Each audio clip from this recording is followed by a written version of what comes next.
Welcome to Wellness Shots with Jewel. Next episode. I already forgot what the number is, but today I have an honor to introduce you to John Eddy. Welcome, John. Thank you, Jewel. It's really a pleasure to be here, and I welcome everyone who's listening. It's really exciting to be sharing here the message with Jewel. She's just been an amazing supporter of plant-based. I so love your signature. You know, kale, beans and greens ambassador. It's just an amazing signature, and it's just us all here on the shared path of spreading the message of what's true health. There's so much disinformation out there, so that's part of what we want to do today is share true health. And I just want to do a little disclaimer because since we're talking about diabetes, we want to make sure that you don't adjust your meds without talking to your doctor. That's pretty critical. And so just a little bit about me. This is John Vargas Eddy, Director of Diabetes Programs here at E4 Diabetes Solutions. So really excited to be here, Joel. Thanks a lot. It's a pleasure to have you. So yes, please tell our viewers a little bit about yourself so they know who they are listening to. Yes, thank you. Thank you. Many of you might have already seen and heard about me. I run the E4 Diabetes Solutions organization. We're focused on transforming people's lives towards health. The idea of imagine a life without diabetes, right? Imagine a life without prediabetes. Imagine a life without diabetes, no meds, living healthfully. That's what's possible for people, and we're really excited to help guide everyone through that transformation. So that's kind of our mission and part of what we've been doing for a long time, and educating those of you who aren't clear that that's possible, because that's a myth. One of the myths that's out there is that diabetes is not possible to be reversed. And that's kind of been my journey. You know, my family has diabetes, and I was on the path towards diabetes until I discovered the book from Tico and Campbell, the China study, and it opened my eyes to this is the truth. This is what's really the solution to our health, and it's something that is even today, so many years after the book was published, not mainstream yet. And that's kind of our goal here together, is to have every one of you share this message that it's so critical. John, was there a time when there was no diabetes? When was, like, I don't know if you know this, but when was the first cases of diabetes mentioned or discovered? Well, that's a really great question, because it brings up the idea of that diabetes is based on our genetics and we have no choice, and that you know, if our parents had it and if we had it, we're going to get it. And a great example of this in terms of diabetes versus no diabetes is there's an island in the Pacific Islands near Indonesia, kind of near Guam, where they had a time where essentially there was no diabetes. Pretty much, they didn't know diabetes existed. It was, you know, before the modern era, right? You know, back in the day of when we were more in the living from the land, and before all the modern diet and lifestyle came in. And there's always been the type 1 diabetes autoimmune challenge that some people can have based on, we still don't fully understand the actual cause of that, but there is a genetic component to type 1 diabetes. But type 2 diabetes, which is really a disease of lifestyle, it's a disease that need not exist. There should be zero type 2 diabetes out there. It is completely something that is possible, and it's something that we're on that road. We're on the road to a world without diabetes, and that's kind of what our mission is. So this island, there was a time when there was pretty much no type 2 diabetes, and then as the islanders became more sedentary, as they started eating the processed food and the junk food and the sodas and the animal products, as all that started to come in, the packaged products, they started eating the spam out of the can. They started eating all this bad food, and diabetes became a major issue. Like almost 60% of the people today still have diabetes. It's a major, major issue. And it seems like the numbers are growing still. The numbers worldwide are growing. Diabetes, up until COVID, was one of the biggest, daily deaths by diabetes, far outnumber up until just this short time where COVID kind of took over for a month or two. Diabetes has been one of the major killers of people, and it's sad because it's preventable and it's something that need not happen. And it's kind of a shame that we're spending trillions of dollars on the COVID when there's so many other diseases that have such a much bigger, longer life impact for many people. Of course, we want you to be safe against COVID, and we'll talk about that too. And they're actually related, and we can talk about that for anyone who's interested. So it's not like we want to ignore COVID, but just look at the resources that are being spent against this, and look at the resources that are being spent against diabetes when diabetes has been around for decades, has killed huge more amount of people than what's happening now, and it's something that can be prevented. It's really frustrating, actually, the amount of energy that's being spent on other things when we could be really curing diabetes for people that have type 2. So are you saying there is a research indicating that whole food plant-based diet can reverse diabetes? Yes, we have our own research, and there's hundreds of studies that have shown that, and let's clarify this idea of reversal, because this is a major sticking point. The American Diabetes Association says there's no cure for diabetes, and doctors say there's no cure for diabetes. So I'm not going to say there's a cure for diabetes. I'm not saying that. I'm not going to get into that messy territory because cure has a very specific meaning. But they have already, the American Diabetes Association has already published guidelines that say that they accept that diabetes is reversed if someone reduces their insulin resistance and their blood sugar below the diabetic threshold for a year or more.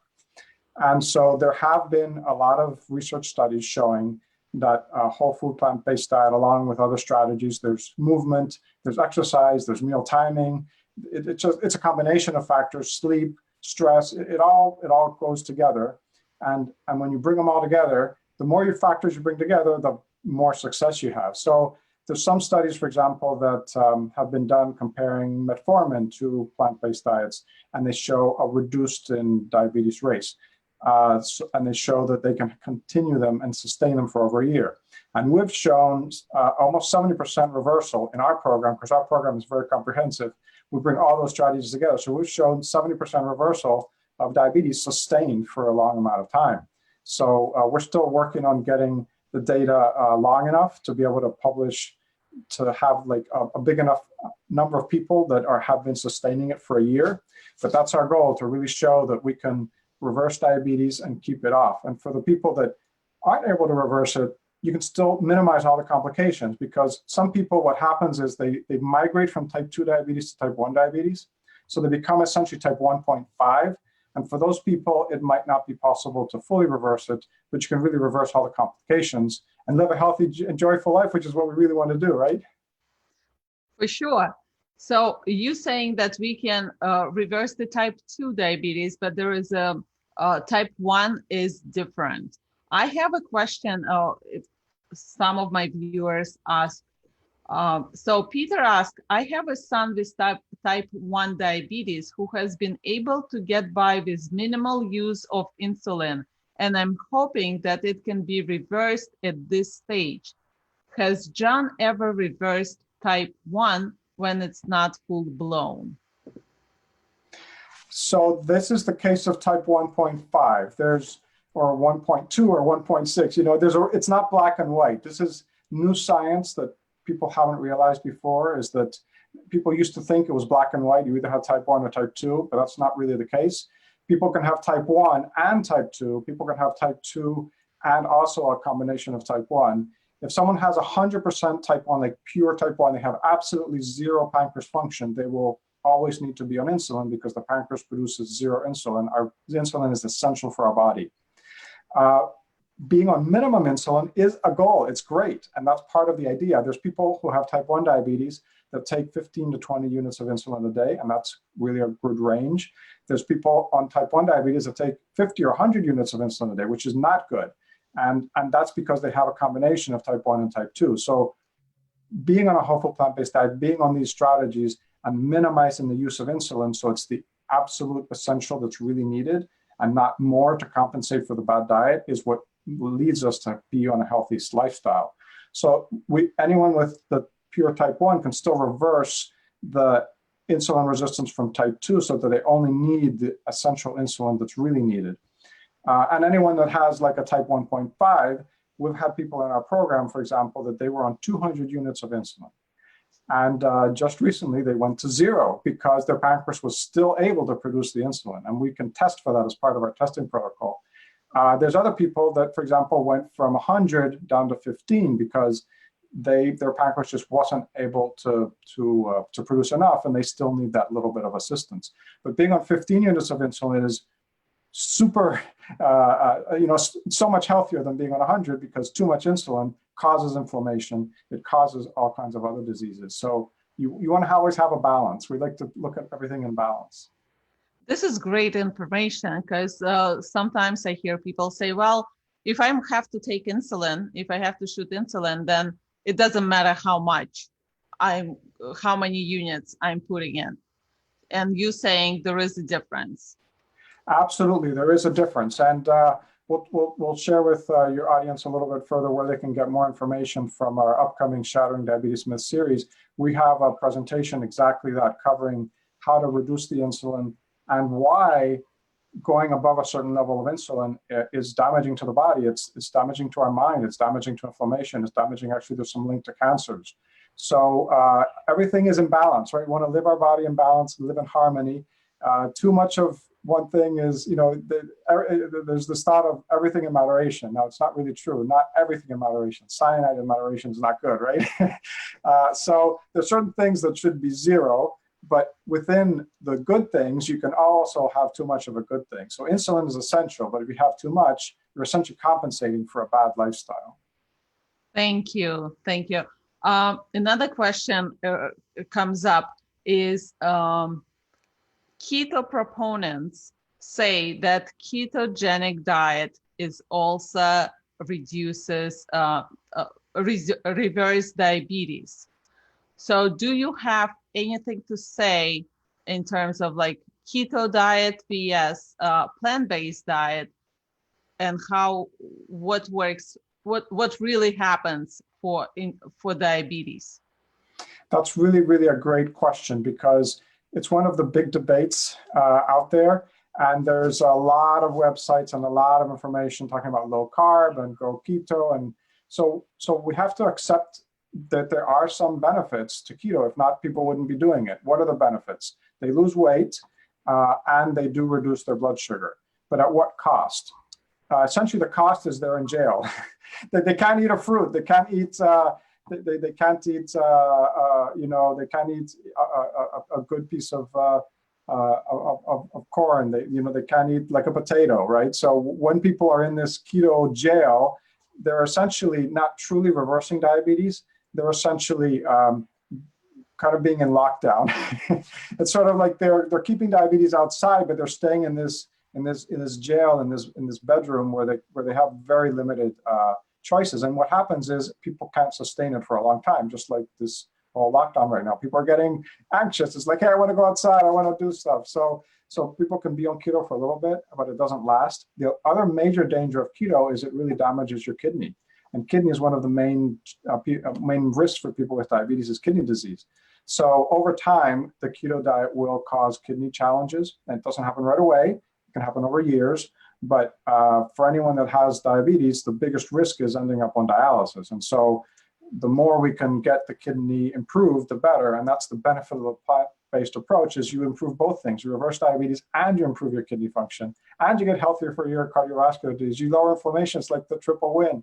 Plus, you help our planet. The worst thing we can do right now is be eating more meat, because that's really going to make our planet in a bad shape. So it's like a triple win. There could be no better approach. I love the new term you just created. Ketogenic diet is keto jail. diet. Oh, I did that. I love it. That's right. Keto jail. Yeah, yeah. Keto jail.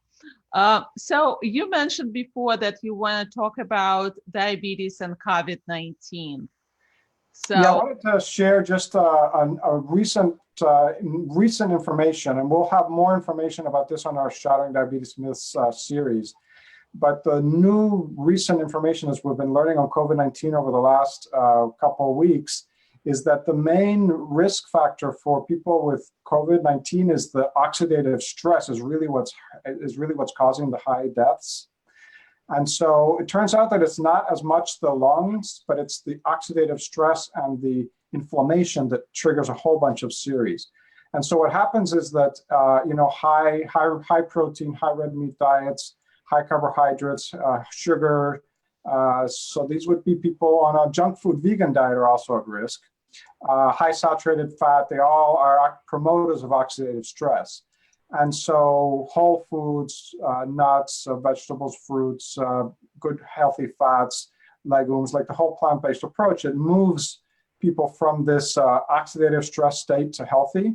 So what happens is people who are obese or have diabetes actually have twice the death rate of people without it for COVID.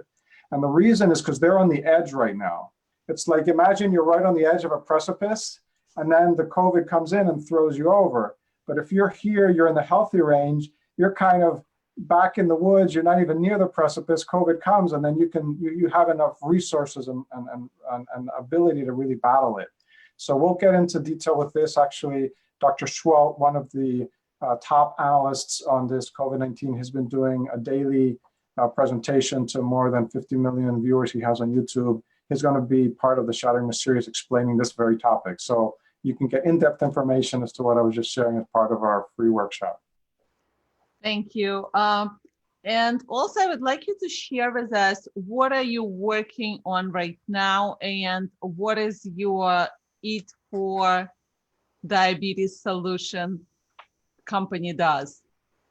Wonderful. Thank you for the opportunity to share a little bit about what we do. So it's really exciting because part of the main goal is, like I was just showing in that graph, we want to help and guide everyone to become as healthy as possible and reduce the oxidative stress, improve their metabolism.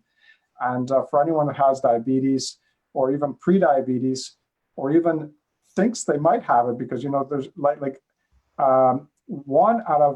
two out of every three people in the US have actually pre-diabetes, and many people don't even know it. So one of the key things is to start to look at, do you have any of those high blood sugar? Go back and look at your labs. Has your blood sugar been a little bit high? So, and we do lab testing, which we can essentially help people find that out. And then part of our program is really a 5-month comprehensive program to guide people through those stages and help them reverse their diabetes, or reverse prediabetes, and get to that optimum state. And so if there ever was a time for any one of you to focus on your health, this is it, because you want to be not near the precipice. You want to be in good shape. You want to be in a really good place. And so that's why one of the things we're doing as part of our bigger mission is really to provide a lot of free education. Part of what we want to do, like you're doing, Jill, is give back and really educate everyone. So we do 100% free. We have this Shattering Diabetes Myths workshop. You can sign up at shatteringdiabetesmyths.com. It's 100% free. It's starting very soon, this coming Monday, and we have some wonderful, wonderful speakers explaining these topics and really helping everyone understand what's going on. It's really amazing. And then as part of our organization, I just wanted to reflect back. I talk about the planet. It's not just about our bodies. For us, it's really about the principles of excellence in health, ethics, sustainability, and spirituality. So they really all go together, because the beauty is we can take one approach, which helps our health, is ethical towards other beings, not minimal violence, is sustainable for our planet, and is tied more into our soul. So we're not in anger, we're not in fear. We want to be in joy, and we want to be in happiness. So that's one of the critical points that we have in our approach. And the beauty is, as part of our organization, we have not just myself. I just coordinate and organize and lead, but we have a whole team of 150 years of experience working for people with diabetes, experts in the field, really helping people understand what's most essential. So it's really part of our part of our real key goal is to help people move towards that approach. Thank you. Wonderful. So your summit, the summit starts this Monday? Yeah, it starts May 11, and we're going to have a live session on Monday, May 11th, with Dr. Youngberg and myself, kind of introducing and really talking back, tying it all together, this whole topic of diabetes, oxidative stress, and the COVID. We'll have presentations every day, and then we have an amazing live retreat weekend coming up the weekend of the 15th, 16th, 17th with speakers that many of you recognize, such as Dr. Stoll, Dr. Furman, and many other top speakers who are going to really help you understand what's going on. So how can the people register to watch your summit? So I'm sure you'll have a link below for people to register. And if you're listening to this and you don't have the link, you can register at shatteringdiabetesmyths.com. That'll bring up a page where people can register 100% free. All about us giving back and making sure you all have the information you need. Thank you so much, John. Last thing you want to say about plant-based and diabetes to our viewers? Well, I'd like to say that you don't have to be 100% perfect. Take one step. If you're afraid, if you're not sure you can do plant-based, it's like, oh, I can't do that. I can't be vegan. Take one step, one little step, take one step, one meal. We talk about one bite at a time. Part of our vision is getting rid of diabetes one bite at a time. So don't think you have a mountain to climb, that you don't have to do it alone, first of all. Second, take one little step, just take a bite. Like today at this next meal, shift that meal, make it healthier, make it better, shift that meal, even if your other meals, just one meal at a time, one bite at a time. Talking about taking a bite, is it okay to eat potatoes when you are diabetic or rice? Well, that's a really good question because we get that a lot. So the answer is it depends. It depends if your body can handle it. And how do you know if you can handle it is knowing whether you produce enough insulin and knowing whether you have higher or lower levels of insulin resistance. So the goal, once you reverse diabetes and once you get the insulin resistance down to not being an issue, then yes, the goal is you should be able to eat a potato. And that's the whole idea. That's the jail the people in the keto diet are in because they can't eat the potato. So now the thing is there's a transition period. It's not the same to do maintenance and to stay well as to shift from a not as well to being well. During that transition phase, more effort is required and more fine-tuning is required. So there may be a period of time where people might not want to eat rice or might not want to eat potatoes because they want to really focus on optimizing their blood sugar as they shift towards the plant-based diet. And that's what we help guide people to do, is pick the exact foods that are going to be the best for them.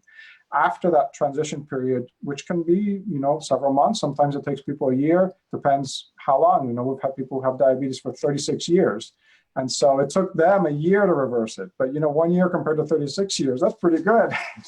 I was going to say 1 year to 36 years definitely feels good.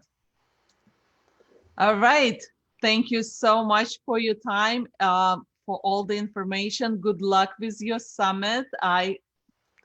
It's a great job that you are doing, spreading the word and helping so many people. And I really hope that the numbers of diabetes, the cases of diabetes, gonna go down. Well, Joel, I appreciate so much being part of this opportunity, and our work together will help it go down. That's our goal, right? Our mission is to help bring health to the world and have this be improved. Yeah. Thank you so much. All right. Thank you, Joel. It's been a pleasure.